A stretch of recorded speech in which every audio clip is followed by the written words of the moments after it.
ఒరేయ్ ఉస్తాద్ ఉస్తాద్ బాగా బాగా మండే భగత్ సింగ్. నా పేరు చెబితేనే ఒక్కొక్కడు ప్యాంటులో నంబర్ 1 నంబర్ 2 చేసుకుంటారు.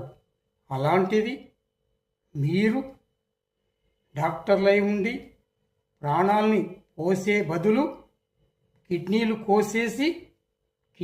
కోసేసి అమాయక ప్రజల కిడ్నీలు అమ్ముకుంటారా? రై, మిమ్మల్ని వదిలిపెట్టడు ఈ ఉస్తాద్ భగ మండే భగత్ సింగ్. మర్యాదగా మీ అంత మీరు పెట్రోల్ పోసుకొని చచ్చిపోండి, లేదంటే నేను ఈ భగత్ సింగ్ భగమండే భగత్ సింగ్ పెట్రోల్ పోసి మీ అందరినీ చంపేస్తాడు. అందుకోసం నా మాట వినండి, పెట్రోల్ పోసుకొని మీరే చచ్చిపోండి రా.